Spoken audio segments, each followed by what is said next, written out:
the jazz music. Jazz music.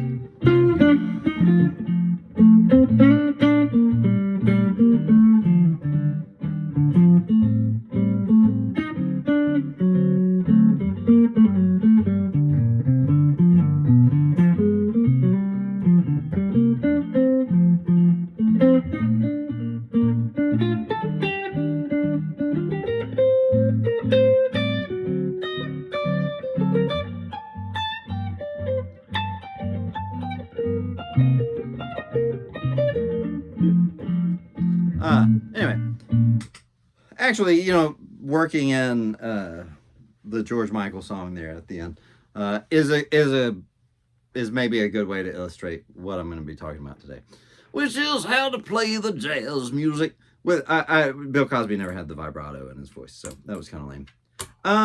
Kind of a Simpsons reference as well to those in the know.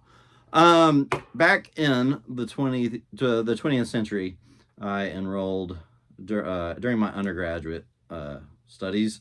I enrolled at the University of North Texas jazz program as a guitar player, and was a terrible jazz player. Terrible. I had just started to get interested in it. I still didn't even like the sound of it for the most part. That's kind of lame. And maybe a lot of you are in the same boat. I was determined to learn to like the sound of it. I was determined to learn to play it, but really I was just there to become a better rock player, which is super lame, right? Well, by the way, when I got there, the entire program was in the shadow of Tim Miller, who had just left. So if you haven't checked out Tim Miller, totally, completely burning player with his own style.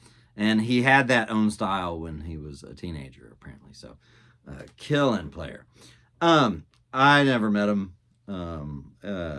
but I had to hear about him all the time. So, anyway, I'm getting a haircut this week, so you can stop worrying about that. It's pretty bad. So I wave this pen all judgmentally.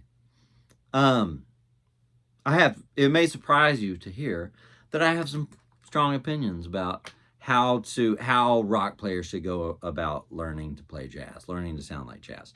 And it starts with this. This is the most important thing.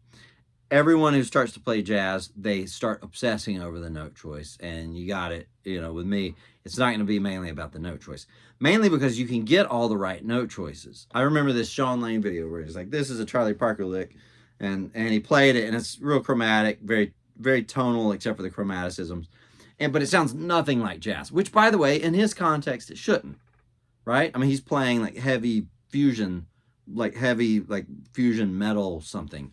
In his context, it shouldn't swing. It shouldn't have the same dynamics, the same swing feel. But it does go to show you that learning the notes isn't the sine qua non. Anybody else use that? That's a term that gets thrown around in some academic circles. The essence of something, the without which there is nothing. The essence of sounding like a jazz player isn't the note choice. You can work on note choice the rest of your life. It's not about that. In fact, if you get the note choice, you're still not going to sound like a jazz player early on. What's going to make you sound like a jazz player are two things. Yes, and you can work on the notes. You should work on the notes. I mean, learning to follow the changes is a big part of it. But that's why I picked Autumn Leaves here. Autumn Leaves is almost completely G minor. You can get away with playing G minor the whole time. Technically, that D7, technically you should tailor that. A lot of times people put a G7 at the end of the A section. This is just the A section, right? If I'm playing it, if I want to sound like jazz, I don't need to do fancy notes.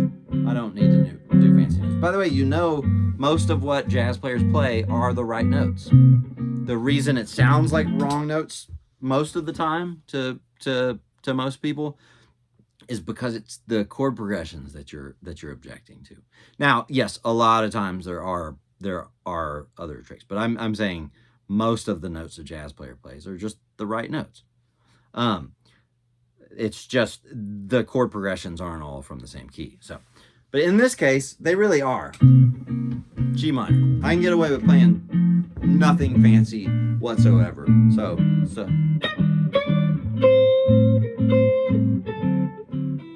Hold on.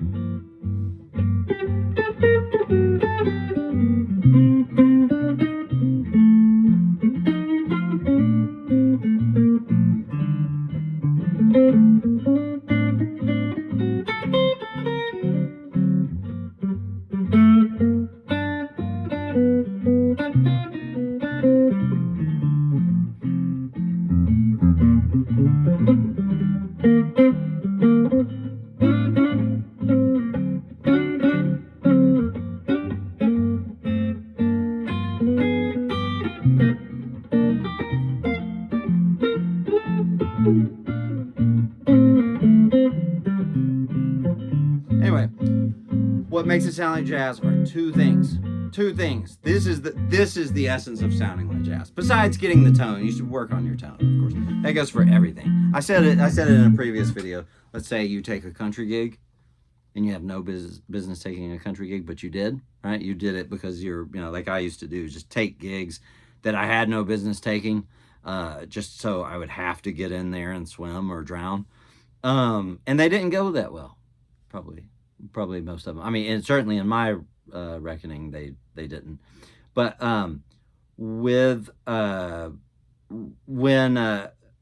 but if you take a country gig, for example, work on the tone and play Stevie Ray Vaughan licks or whatever it is. If you got the tone, it'll be a while before everybody notices that actually you're only playing Stevie Ray Vaughan licks. With jazz, of course, nail the tone, but really it's two other things, right? The two things are your swing feel. I've talked about this in another video, one that was on a tangentially related topic. Notice my swing isn't like everybody's first swing is that way. It's like what you'd call a really hard swing, where the first eighth note is lasts way longer than the second one. The second one is way late. So everybody's first swing is like that. But that's not where you want to end up. Now I'm getting late, but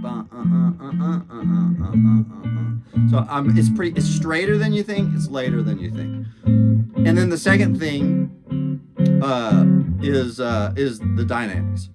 The dynamics should be very randomized, right? And this takes a while. It takes a while in both of these cases to get them very habitual, right? It's one thing to say this, but you have to program your hands to be able to do this. So.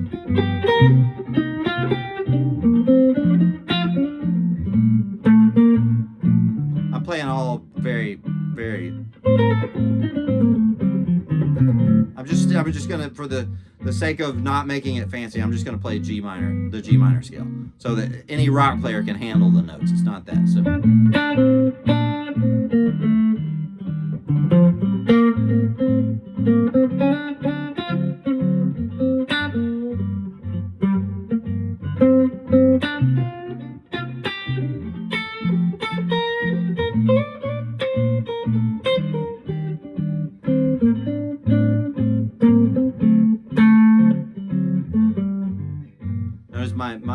My dynamics are some of them are suddenly unpredictably quiet. Some of them are unpredictably suddenly loud. I just snap at the string, right? Until you get that in your playing, that kind of manic dynamics, you will not sound like jazz no matter what notes you learn. It is not sufficient to just learn all the fancy notes. Same thing with the swing. Until you get a good swing, which is not, but it's like,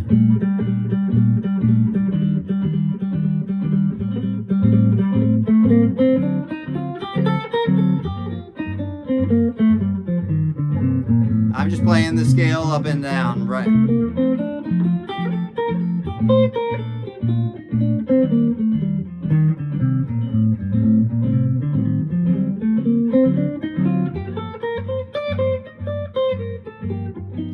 I'm playing the dumbest notes I can come up with, just so you see that it's not about the notes, and that you don't have an excuse for working on the two main things: dynamics and your swing feel. That's what'll get you sounding like jazz. You can play just very simplistic notes, and those two things will make you sound like jazz. If you have all of the fancy notes in the world, but you have not those two things, you will not sound like jazz. You will not. You'll sound like a rock player trying to play fancy lines. That's all. Which a lot of times sounds pretty silly. You know? I mean, we've all heard rock players play stuff like that, and it doesn't sound convincing at all, right? So, there you go. Those are the two things. Those are the two things. It should in some ways feel easier. I mean, but here's the thing. You don't have to work on your swing feel the rest of your life. By the way, there are multiple swing feels, right? Like as the song is going, I can start pulling behind a little more. I can get right on it and stuff. But don't worry about all that right now. Go for something like the swing feel I just did. Just turn on a metronome. Make it sound like I just did it, right? Now, same thing with the dynamics. So click, click, click, click.